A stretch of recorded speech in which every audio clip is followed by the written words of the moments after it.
Fala galera que já é inscrita no Pautas e Táticas, ou você que vai se inscrever assim que o vídeo acabar. Recentemente, lá no Instagram do Pautas e Táticas, eu pedi sugestões de temas para trazermos aqui no canal. E eu escolhi a da Stephanie Gabriele, que foi a de debatermos o seguinte: os jogadores da base devem ser ensinados a fazer funções táticas ou se deve dar liberdade a eles? Essa é a pauta do nosso vídeo de hoje. Primeiramente, o que entendemos como funções táticas normalmente diz respeito a papéis defensivos ou pré-determinados pelos treinadores que estariam tirando ou diminuindo a liberdade criativa dos jogadores. Principalmente falando de futebol brasileiro, muitas pessoas, incluindo treinadores, entendem que a base deveria ser pensada de uma forma menos pesada, para não tirar o lúdico, o divertimento, o prazer da criança em jogar futebol, que é basicamente ter a bola nos pés. Quando falamos do primeiro contato que as crianças têm com o futebol, estamos falando de jogar bola na rua, descalços, com traves de chinelo ou de madeira, em quadras de futsal, em praças ou nas escolas. Dependendo da cidade, a gente pode incluir também o futebol jogado na praia, enfim, um tipo de jogo onde a criança vai pegar na bola mais vezes, por mais tempo, em um terreno menor e com menos jogadores praticando o jogo ao mesmo tempo. O que isso acaba ocasionando? Um desenvolvimento maior do drible, da jogada individual, da liberdade intuitiva, da ênfase na tomada de decisão. Isso por muito tempo caracterizou o jogador brasileiro e foi encarado como grande diferencial do nosso jogo, coisa que vemos em poucos países pelo mundo. Eu já ouvi relatos de brasileiros em Portugal, por exemplo, que dizem que não veem crianças brincando de futebol, mas que veem muitos campos e centros de treinamentos quase sempre ligados a clubes profissionais espalhados nas ruas do país. No caso, essas pessoas não veem o futebol de rua sendo praticado. E os responsáveis por treinar as crianças nesses campos são treinadores com formação, não apenas professores de educação física ou curiosos, entre aspas, que têm gosto pelo esporte e dão aula para a molecada. Essa talvez seja a diferença fundamental para quem defenda que o estilo europeu da formação de atletas é mais mecânica, mais robotizada, mais automática, exageradamente tática. Enquanto a nossa tem um tempero a mais da individualidade, da qualidade que não se ensina. É o talento natural de cada jogador que se manifesta nos lances, encanta quem assiste e apaixona o torcedor. Algo que teria se perdido desde que resolvemos importar os métodos europeus para o nosso estilo de jogo. E, portanto, passamos a treinar nossas crianças desde a base a jogar teoricamente da mesma forma que os times de cima. Treinadores como o Vanderlei Luxemburgo já disseram em algumas entrevistas que o nosso grande erro é treinar a base em campos de 110 por 78, exigindo que os jogadores cumpram instruções complexas como marcar em bloco, compor linhas de marcação, gerar linhas de passe, guardar posição e principalmente ter no drible um fundamento menos importante do que o passe.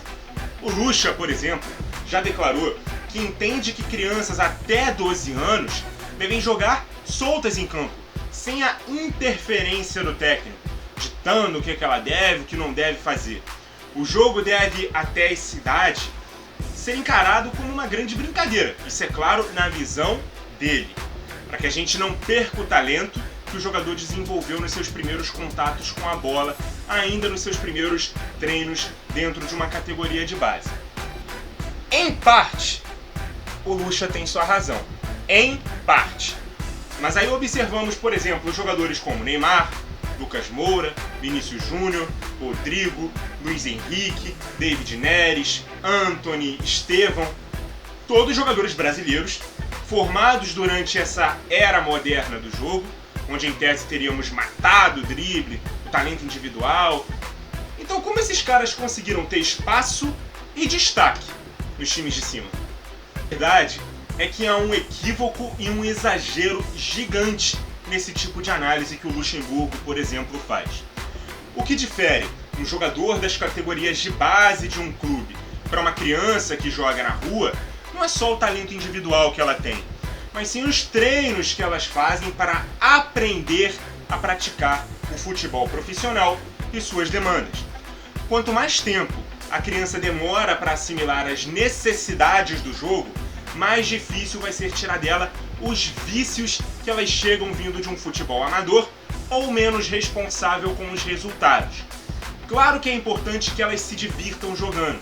Eu acho que ninguém aqui duvida que algum desses nomes que eu citei como exemplo, e que detalhe, são todos brasileiros, se divertem jogando. Ou que tiveram em algum momento na base ou já no profissional seus talentos individuais para o drible suprimidos. Mas o que se deve fazer é proporcionar ao jogador que dribla espaço em situações de 1 contra 1 e não esperar que ele receba a bola e decida tudo sozinho, sem uma organização ou um plano tático que lhe permita expressar seu maior talento por mais tempo e em mais vezes durante um jogo. Até porque os meninos estão subindo para os times de cima cada vez mais cedo, seja por necessidade de um time que não tem como investir no mercado, seja por precocidade de um talento raro que está pedindo passagem e aproveitou bem as chances no time de cima. A gente vê jogadores importantes e até titulares das equipes brasileiras não podendo jogar uma competição de base, como o Mundial Sub-17 ou Sub-20, porque os clubes não abrem mão de tê-los em seus elencos por um período relativamente longo. Também vemos vários desses moleques, no bom sentido, já serem vendidos com 17, 18 anos, às vezes até antes de fazer seu primeiro jogo no time profissional para o futebol europeu. Tanto porque os grandes clubes de fora querem adquirir esses atletas antes que valham o dobro, o triplo do preço, quando forem jogadores mais prontos, quanto porque é importante que eles sejam moldados, lapidados a um estilo de jogo que não se ensina no Brasil por conta do nosso atraso tático, ou justamente por conta dos nossos vícios, que por muito tempo permitimos que os jogadores desenvolvessem ao não corrigir ou não instruir da forma correta as funções que os jogadores precisam fazer.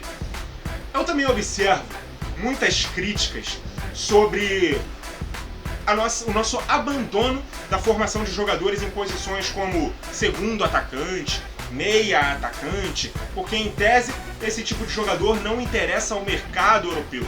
Então já se forma na base muitos volantes, muitos zagueiros, muitos pontas, não se ensina mais tanto o lateral ir para a linha de fundo, porque não é isso que o mercado europeu quer. O mercado europeu quer jogadores mais versáteis, quer pontas mais dribladores, quer laterais que apoiam por dentro. E aí os nossos segundos atacantes, os nossos meias, às vezes mais lentos, não são tão formados assim na base, e por isso nós temos dificuldade de uns tempos para cá para formar jogadores com essas características. Também acho que é um equívoco nesse tipo de análise. Não é que a gente está formando para vender para o que o mercado europeu quer. A gente está formando jogadores que encaixam na demanda de jogo que hoje se pratica. Se o jogador, como um meia mais lento, como eu acabei de dizer, recebe a bola, pisa na bola, tem que levantar a cabeça antes de executar um passe, a marcação já chega e já toma a bola dele logo. Se um segundo atacante joga mais espremido e encaixotado na marcação, ele não vai ter tanto assim o recurso para driblar, ele tem que jogar numa região um pouco mais aberta para poder ter o mano a mano. E a gente vai explicar um pouco disso já já. Também há crítica em relação à preferência dos aspectos físicos dos jogadores. Aquele menino magrinho, franzino, ele tem sido deixado de lado para um jogador mais robusto fisicamente, mais alto, mais forte. Algo que beira o inacreditável se a gente for falar de crianças.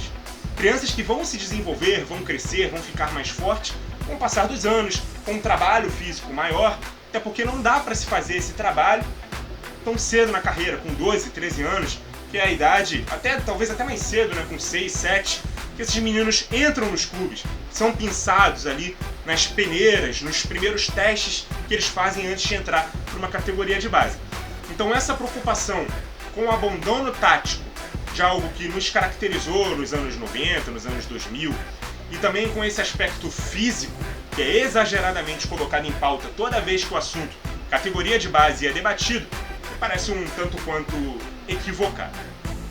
Voltando para a questão dos vícios que os jogadores podem chegar quando sobem para o profissional.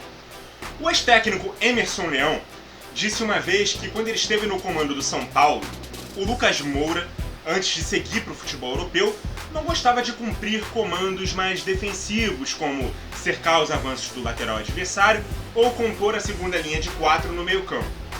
Ao ser perguntado sobre isso, o Leão disse: agora que o Lucas está no PSG, ele não volta só até o meio-campo, ele volta até a própria linha de fundo.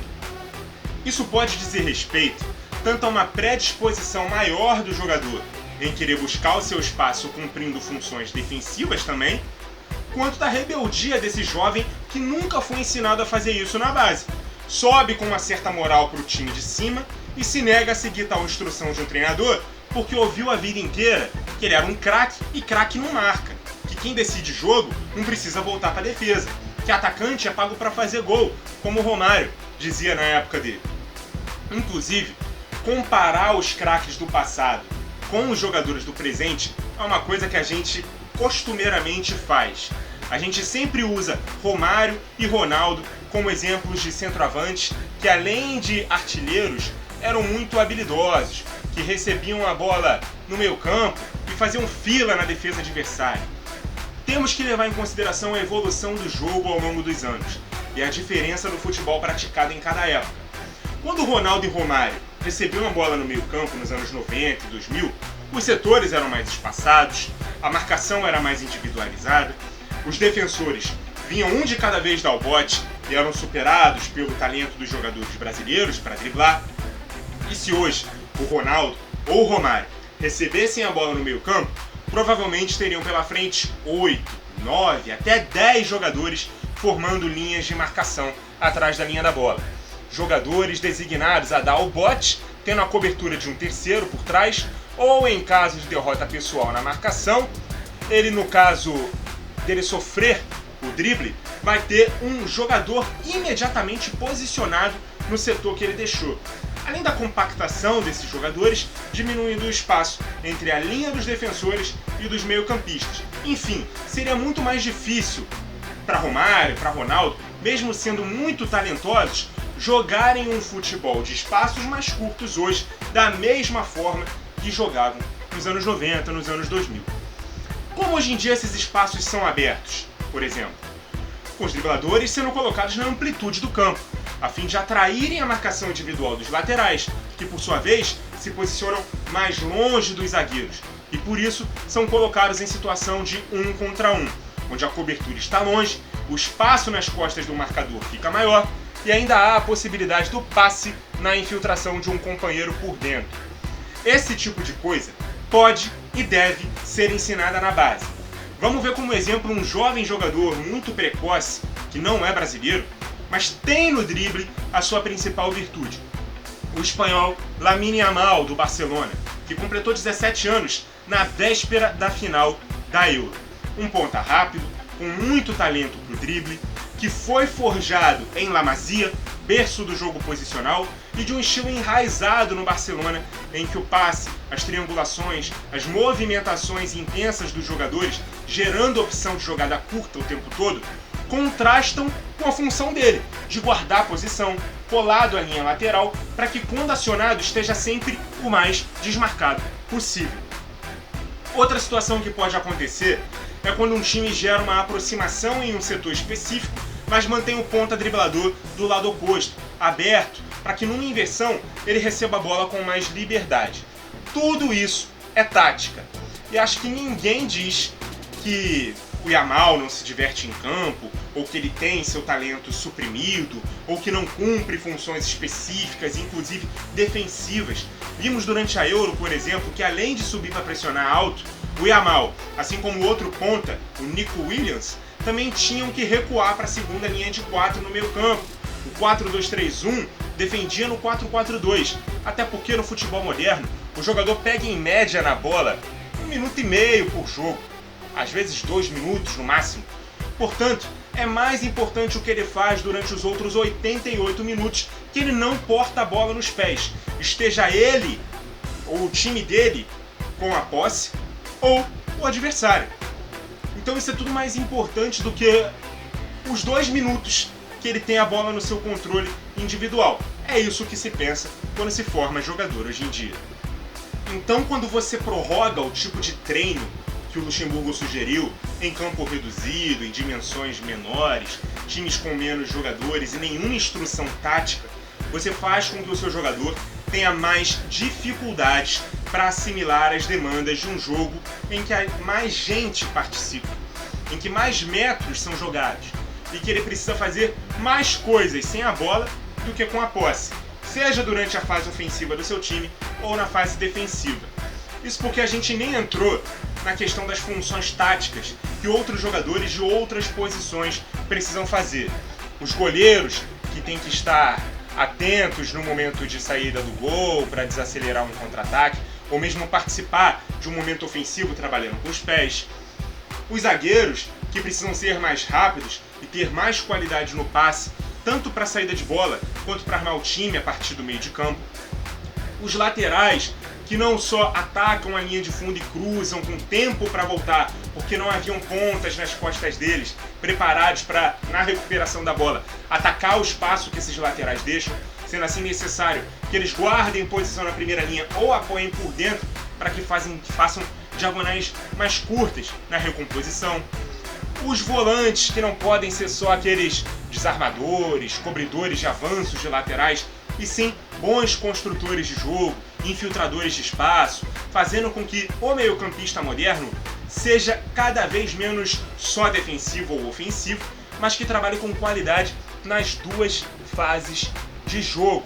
Enfim, as funções táticas precisam sim ser ensinadas desde a base, para que as correções não precisem ser feitas de forma tardia, ou que os jogadores viciados na forma retrógrada de se enxergar o futebol, que por aqui é difundida, não cheguem no alto nível e acabem fracassando. Tivemos vários exemplos de jogadores que saíram jovens do Brasil com altas expectativas e voltaram sem espaço, quase sem jogar, sem mercado na elite, porque entendeu-se que já era tarde demais para que esses atletas evoluíssem a questão tática. Assim como temos vários jogadores que surgem muito bem nos clubes, mas não rendem na seleção brasileira, contra as seleções que evoluíram muito sua forma de pensar e fazer futebol, ou mesmo que nem são convocados, têm poucas chances na seleção jogando no futebol brasileiro, porque os técnicos entendem isso. Ele é muito bom para o nível que se joga aqui, para o nível internacional, contra as seleções que jogam no altíssimo nível, eles não vão conseguir render da mesma forma. E aí geram reprovação de público e crítica porque não tiveram uma formação adequada para se jogar no futebol moderno, para se jogar no futebol da elite, que muita gente de futebol à moda europeia. Eu não quero ser repetitivo aqui. Eu já falei várias vezes que o que a gente tem hoje é uma forma globalizada de se jogar e que qualquer nação pode reproduzir e formar jogadores com quaisquer características. Cada vez menos vemos escolas estereotipadas, como se cada país só pudesse praticar o futebol de uma maneira. O que temos hoje é pluralidade de formas de se jogar o mesmo jogo e que a ideia que, se for melhor aplicada junto às características das peças, vai gerar o melhor encaixe de estilo de jogo. Então, para arrematar, galera, o talento bruto de um jogador não deve ser reprimido e sim lapidado. Além do que, as demandas do jogo em todas as suas fases devem ser ensinadas com respeito às características dos jogadores e pensando, é claro, no melhor para o bem coletivo. Não podemos nunca nos esquecer que o futebol é um esporte coletivo e que boas individualidades vão naturalmente se destacar em times bem organizados. Então ponta tem que driblar? Sim, mas também tem que voltar para marcar ou pressionar no campo de ataque. O zagueiro tem que marcar? Sim, mas também tem que ter qualidade para sair jogando e não apenas roubar a bola e dar no pé de quem sabe. Ele também tem que saber o que fazer com a bola. E uma última opinião, que pode até gerar um debate interessante para a gente aqui nos comentários. Técnicos como o Luxemburgo, como o Filipão e outros que hoje em dia nos principais mercados são considerados obsoletos, ultrapassados, mas que são muito vencedores, especialmente no passado, quando se praticava um jogo diferente do praticado hoje, deveriam se atualizar e continuar a aprender. Talvez não para continuar na ativa nos grandes clubes profissionais, mas para quem sabe comandar uma seleção brasileira de base, poder passar a sua experiência e olhar de cima para baixo para um garoto surgindo e saber lapidar bem esse talento, se não da forma radical com a qual o Lucha pensa, de deixar os meninos fazerem o que querem em campo, mas para que haja um respeito prévio do menino em olhar para quem o comanda e não se negar a fazer algo porque o superior dele também está em início de carreira como técnico, que é o que a gente vê hoje. A gente vê as seleções brasileiras de base com técnicos sem gabarito. Será que não seria interessante um técnico que hoje em dia não tem ali o mercado para estar numa Série A ou numa seleção brasileira principal, trabalhando numa seleção brasileira de base? Será que não seria interessante que eles estudassem para poder continuar contribuindo com o futebol brasileiro e profissionalmente também, para que eles não fiquem nesse ostracismo que estão a carreira desses caras hoje? Toda vez que um técnico vitorioso dos anos 90 ou 2000 brada que em 2024 deveríamos voltar a jogar o futebol da época deles, eles estão ignorando toda a evolução do jogo, todos os porquês das mudanças e principalmente se negando a continuar aprendendo por achar que tudo que ele venceu é suficiente para credenciá-los como detentores da verdade absoluta. Eles também estão se negando a acreditar que o futebol de fora evoluiu, que as outras seleções estão mais fortes, que os clubes estão num nível acima dos nossos, falando principalmente do caso dos clubes europeus. Quando a gente trata como vergonha, por exemplo, um clube brasileiro ir num mundial de clubes e perder para uma equipe da Ásia, uma equipe da África, que são mercados que muitas vezes tiram jogadores até muito jovens, né, do nosso país, porque nós não temos a capacidade financeira nem o poder de atração para manter, segurar os caras aqui dentro. Os jogadores já surgem na base com o sonho de jogar fora, seja por questões financeiras ou desportivas mesmo, jogar nos clubes que eles jogam no videogame, que eles conhecem, que eles acompanham com mais facilidade na televisão. Então, galera, o jogo já mudou muito de 5 anos para cá. Imagina de 10, 20, 30 anos. Nós não podemos passar para nossa base, que é o futuro, uma ideia ultrapassada de jogo. Temos sim que deixar o talento natural se manifestar, mas ensinar que todo e qualquer fundamento tem hora e lugar dentro de uma partida para acontecer. Muito obrigado a você que acompanhou o vídeo até aqui. Continue ligado no Pautas e Táticas. E até a próxima!